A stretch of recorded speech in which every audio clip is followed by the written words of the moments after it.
This is Elise Edgerton? I whisper into the intercom for the 3rd time. The elderly woman on the other end keeps telling me she didn't order Chinese.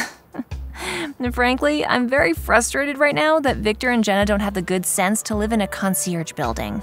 That would make things go so much more smoothly. Safety in numbers and all that. But then, I suppose Jenna wouldn't have come back here if there were people to document her comings and goings. Some concierges are good at keeping secrets, others not so much. If Jenna has found a way to defeat the Coven, I have to know. Their warning to me at the bed and breakfast was unsettling. I was tempted to tell my father, but I want to handle this on my own. I think he'll be proud of me. Sabine aussi. We'll see.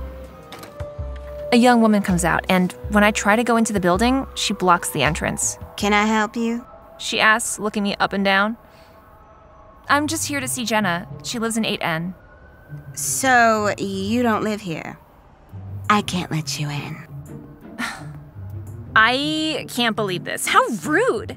She lets in these 2 young men wearing white tank tops and baggy jeans and gold chains. Each has a diamond stud in one ear. At least it looks like a diamond. I don't know. I will not point out their race because it's not really relevant, really, but, you know. She frowns. Racist bitch. Look, I don't want to cry white lady tears, but I'm a human being. Luckily, I have tissues in my clutch. I take a look around as I blow my nose. A lot of scaffolding, Brooklyn construction boom, you know.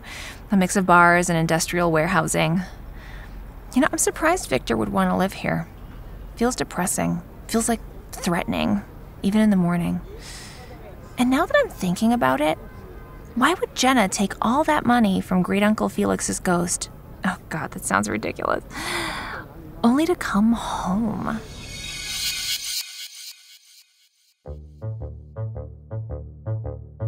Realm presents If I Go Missing, The Witches Did It. Episode 8.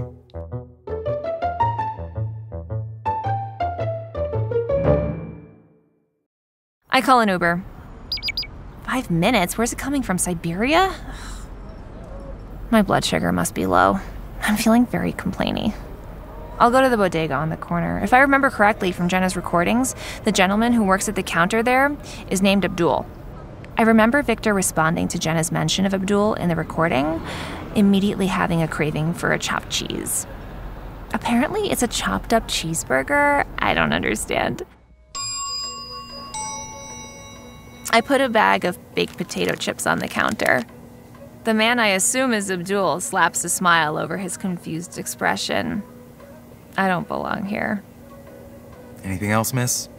No, thank you, Abdul. I say, handing him my credit card. There's a $5 minimum on cards. Oh, okay. I must have seemed in distress because he added that I could have the chips for free. Thank you, Abdul. I say, hand over heart.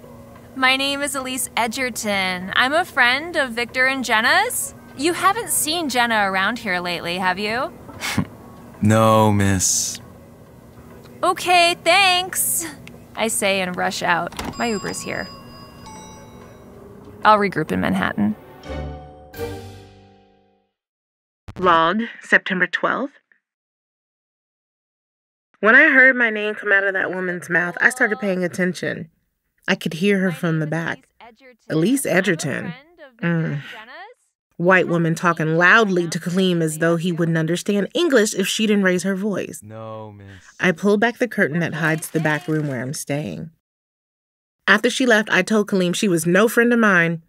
He said he could tell that right away. But you may have a cosmic connection. Or at the very least, you could use an ally. Kaleem has been a lifesaver. When I came back to Brooklyn a couple weeks ago to pick up some things from the apartment, I went into the bodega to leave a note for Kaleem to give to Victor. When Kaleem saw the scar I had on my shin from when I fell off the bike after seeing Colonial Jenna, it was glowing to him. The scar was in the shape of a star and moon. The magic neither of us knew was in me before had been activated.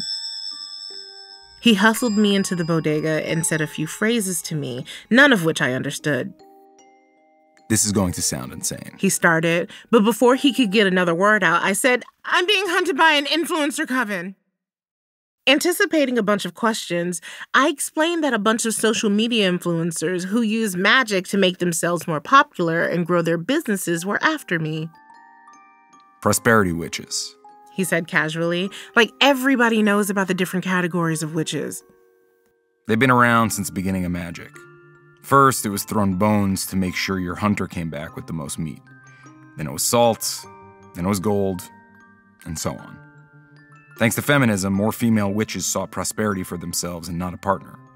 These social media prosperity witches seem to bring wealth to themselves by bringing it to other people, like restaurant owners or corporate brands.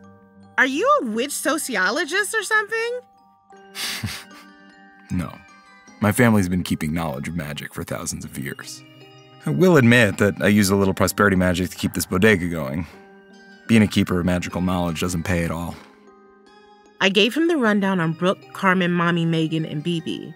How I clashed with them and how Carmen seemed to be the strongest, but let Brooke be the leader. From what you tell me, you haven't interacted one-on-one with Brooke that much. With all Carmen has done to you, Brooke would probably have done worse.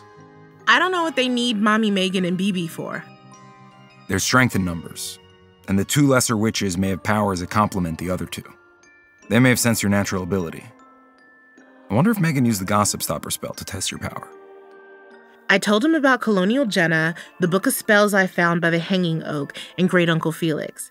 He took notes and only left me alone whenever a customer came in. The little feeling spell on Victor worked pretty early on, but my first real demonstration of power came after I wished on a couple of stars. I accidentally choked Divine and her clerk in the metaphysical store. Makes sense. You are a celestial witch, so you use planetary and celestial energy in your spell work. And with your affinity for astrology, I'm going to put you in that subcategory of celestial witchcraft. What does it mean to be in that subcategory? In addition to heavenly bodies, you power your spells with the zodiac, astrology, and natal charts. He said, suggesting I work with Mars in crafting my spells since I'm at war with witch bitches and also Jupiter, which is the planet of luck. Maybe Saturn, too. Can help with revenge and protection. He said, pulling books from the library he had in the cellar, right next to the boxes of products from the bodega. You're lucky you're a natural witch. Otherwise, the coven would have done you in easily. Apparently, magic runs in my family, or at least that's what Kaleem guessed. The kind of raw power I've demonstrated and the way I've been able to fight back against trained witches suggests that there must have been at least one witch in every generation. In ancient times, we would have called you a magician, but the word has been co-opted by people doing tricks on a stage. When the elders classified someone as a witch, it indicated that they were more spiritually minded. Magicians generally weren't mystical.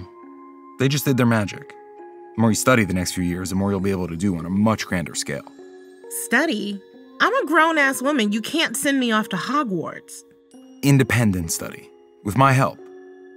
Witches with your potential don't come along every day. You can help balance the scales between good and evil. Surely you can feel the world is tilted. Of course, the choice is all yours. First, I have to kick some witch bitch ass. Then I'll think about joining Witches Without Borders.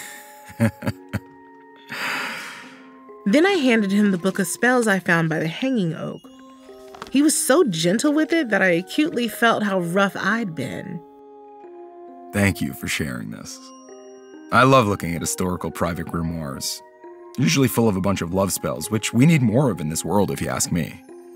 Working a love spell puts more love out in the world, even if these types of grimoires usually have the wrong math or have aspects of the spell that work against each other. Looks like this one was written by someone with an affinity for celestial magic like you. A black and white cat I'd never seen before walked between my legs, rubbing itself against me. Kaleem said she never took to being a bodega cat. Her name means knowledge in Arabic. Kaleem told me the name, but I couldn't pronounce it. She stays with the books. Look at that. A Deducere Lunam spell. He said, still perusing the book, grimoire I had found. Plain English, please. It was known in ancient Greece and Rome as the Thessalian trick, which is pulling the moon down from the sky. And on the very next page, there's a spell for making more potent lunar slime by negotiating with the moon's guardian spirits. Lunar spirits are very demanding. Ew, slime? Gross. Lunar slime is one of the most important materia magica around. Right up there with iron and menstrual blood. Ah, so materia magica is just nasty. Fine. Lunar slime is also known as moon water. And I will not get into the politics of menstrual blood. You can find the writings of feminist magicians in the middle stack of books over there. Even though Kaleem said he would cast a protection spell for me and an invisibility spell, I didn't feel comfortable staying in my apartment. By the way, it's a lot less fun to know that the invisibility spell doesn't turn you invisible. It just makes people not notice you as much. I asked him to do a spell that would make Victor and my mom mellow out if they ever got too worried about me. And I will create a cloud of confusion for people who try to use a locator spell to find you. Though, it seems the prosperity witches just wanted to scare you so that you wouldn't write about them. Sleeping on the foldable bed in the library downstairs is starting to hurt my back.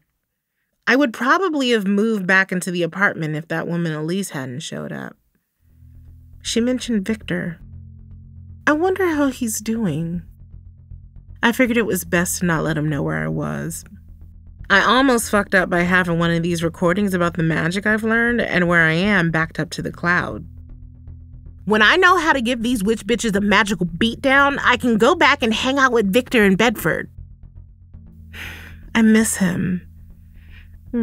I wonder how much time he's going to want to be up there versus Greenpoint. Hey, Kaleem, why do you think Victor and I are stronger together? He's not a witch, is he? No. Every celestial witch needs someone who grounds them. Earth and sky. Victor's a solid dude.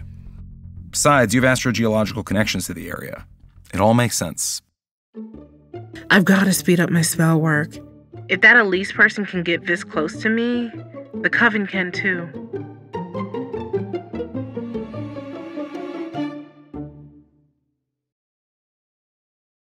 I don't know why I didn't think of leaving Jenna a message in the notes section of her cloud. I still have the password info from Victor. Easy as pie. Well, not that easy. I did have to write several drafts so that I could get the message just right. Messaging is everything, you know? I don't want Jenna to happen upon some poorly arranged thoughts. She is a writer. In the end, I am satisfied with the simplicity of this message.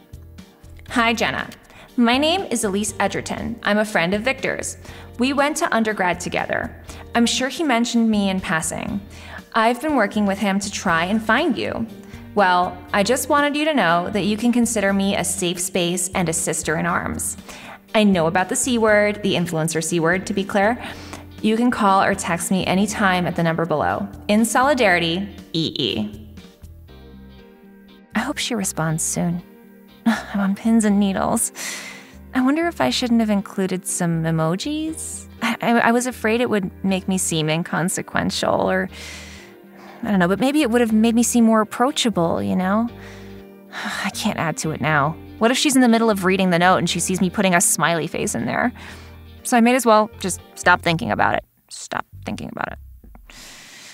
Oh, I should have wished her well. Like, reading this now in solidarity sounds just, like, performative.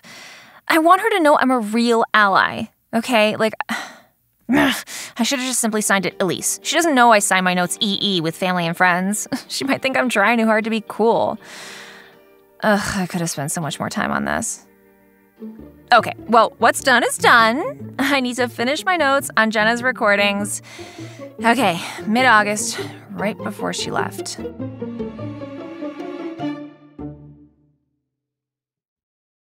Log, August 18th. Instead of being on the defense all the time, I started going on the offense. Little things, small and subtle, so that the Coven won't realize that I'm responsible for what's been happening to them. The other day, I did a spell of attrition on Mommy Megan's Instagram followers. I feel sorry for her about custody of her kid and all, but she had no sympathy for me. I have dreams and needs and people to protect too. She didn't have to help me, but she didn't have to contribute to hurting me either. Besides, my spells have only been lasting for a couple days at a time. 4 days has been my record. Carmen had to throw out an entire shipment of brightening creams. I made sure that no one's skin was affected by the creams at all. They just weren't sealed properly at the factory. Bitch had it coming. Not just because she's being shitty to me, but because she's playing on people's colorism issues. Brightening is the code these beauty companies use for skin whitener. I tied BB's tongue for an Insta Live she was doing with one of her best-selling authors. I laughed and laughed, watching clips of her forgetting her point, mispronouncing words, and screwing up her questions so badly she had to go and get a pile of index cards with the questions written on them to read them properly. The author was not happy. Since everybody is always up Brooke's ass, I wrote an anti-enchantment spell for her. It didn't make anyone hate her outright. It just brought to the forefront the things that they already disliked about her, to the point that they felt compelled to tell her about it. When a reporter wrote a piece about her for an art magazine, he actually said that she had more social media followers than she did talent. I was able to base these spells off of the ones written in the old book that appeared outside the hanging oak when I tried to summon Colonial Jenna. Obviously, I couldn't find all the ingredients needed for the spells, like lizard necks. I mostly modified the words. That might be why the spells don't last that long. I called my mom and told her that somebody tried to put the root on me. She laughed and laughed and laughed until she started coughing. Ooh! What damn white people out there know about root work? I asked her to find somebody who did real root work to see if they could help me with something. She said, and I quote, "Trying to keep a man that way don't ever work out." After I made it clear that I wasn't looking for help keeping Victor, she said she would see if any of her friends knew somebody. I heard of this good psychic in Red Hook. If she ain't dead yet, she only speaks Spanish. Bye, Mom. That woman. I knew I needed more help, though. That was confirmed this evening when I went into town to pick up the pepperoni pizza Victor ordered for us. I had been letting him go into town lately so I wouldn't run into any of the witch bitches. When I got back to the car, there was a note stuck under the windshield. The message was simple. We know it was you. Then, underneath the words was a stencil of a pair of lips with one of those circles with a diagonal line going across it. It looked like the lips Megan drew on the toilet paper at Brooke's barbecue. They were silencing me. I crumpled up the paper and threw it away. I thought I was going to lose my physical voice, but I didn't. I was pretty proud of myself and my protection skills, but I was wrong. When I tried to work on my book about the undercover evil and uselessness of these influencers just now, I failed. Anytime I tried to type, it hurt like hell. If I tried to write with a pen, my hand cramped. If I thought about the book creatively, my head hurt. If I tried dictation, my throat hurt. The only way I could make this recording was to steal a little holy water from the local Catholic church to make some tea with lots of raw honey from it. I'm so tired, and if I'm being real, scared.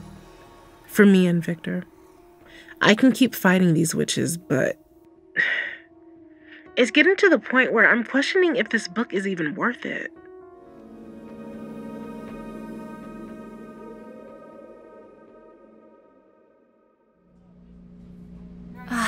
The artwork on the ceiling at Grand Central is almost worth having to wade through the crowds to take the subway home. Almost. Today, it totally is. I'm gonna call this fate. I'm a few rows behind a girl I'm pretty sure is Jenna. A woman, not a girl. The train was going to Bedford and I just hopped on because I saw Jenna. I'm pretty sure. I'm a little afraid to go up to her because she never replied to my note.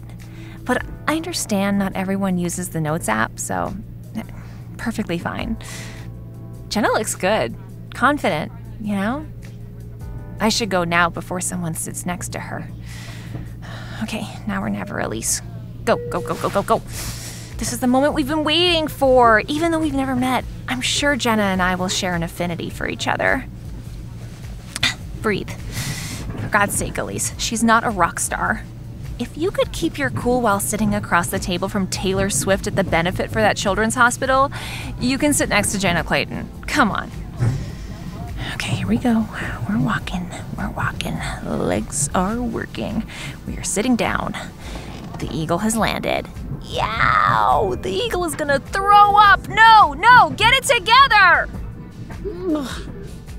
Hi, Jenna, I say quietly. She looks me up and down, one eyebrow arched. I clear my throat and try again. Hi, Jenna. It's me, Elise. Ugh.